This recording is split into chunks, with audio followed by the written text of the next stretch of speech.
प्यारे दोस्तों, स्वागत है आज की एक नई वीडियो। अभी तक आप लोग ये नहीं जानते कि मेवाड़ मुकुट खंड काव्य क्या है, राणा प्रताप कौन है, ठीक है ना।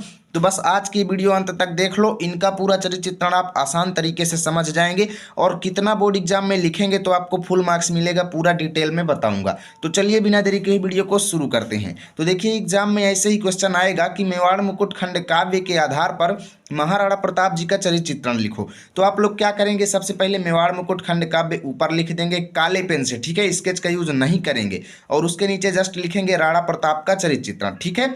फिर बस आपको नीला पेन उठाना है, लिखना शुरू करना है। कैसे, देखो, मेवाड़ मुकुट खंड काव्य के आधार पर महाराणा प्रताप की चारित्रिक विशेषताएं इस प्रकार हैं, ठीक है। बस आपको इतना लिखना है, ओके। अब आपको काले पेन से हेडिंग डालना है स्वाभिमानी।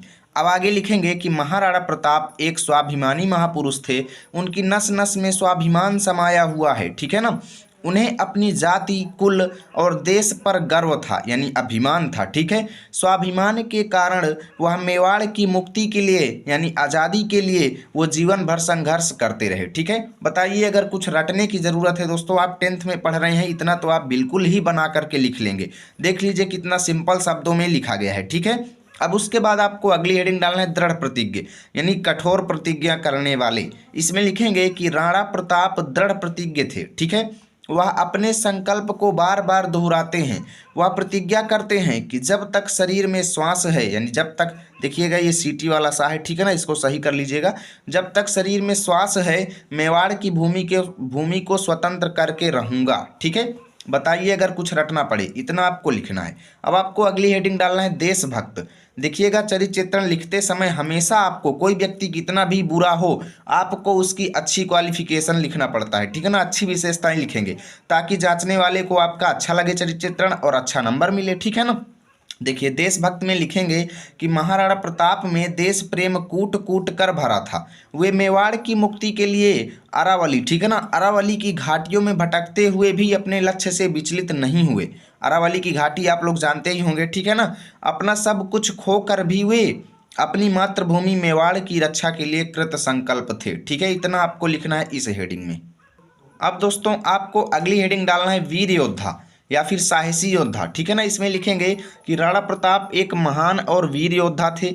हल्दी घाटी के युद्ध में उन्होंने भयंकर नरसंहार किया, ठीक है। उनके सामने कोई भी योद्धा टिक नहीं पाता था। राणा प्रताप के विशाल रण कौशल को देखकर दुश्मन डर के भाग जाते थे या डर जाते थे, ठीक है। आपको इस हेडिंग में इतना लिखना है।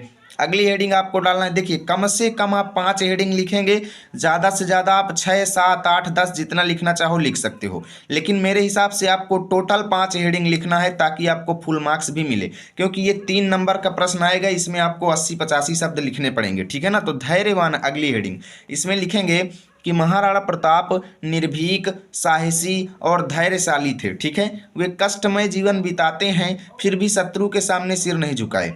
वे जंगल में रहकर भी धैर्य नहीं छोड़ते, ठीक है। इतना आपको लिखना है। अब देखिए, निष्कर्ष हेडिंग आपको डालना है और अभी तक आपने जितनी भी हेडिंग डाले हैं उसको आप कामा कामा करके लिख देंगे। जैसे देखो, इस प्रकार हम कह सकते हैं कि महाराणा प्रताप एक स्वाभिमानी, दृढ़ प्रतिज्ञ, देशभक्त तथा धैर्यवान वीर योद्धा थे, ठीक है। इस तरीके से आपको बोर्ड एग्जाम में चरित्र चित्रण लिखना है। उम्मीद करता हूँ वीडियो अच्छी लगी होगी। लाइक शेयर जरूर करना।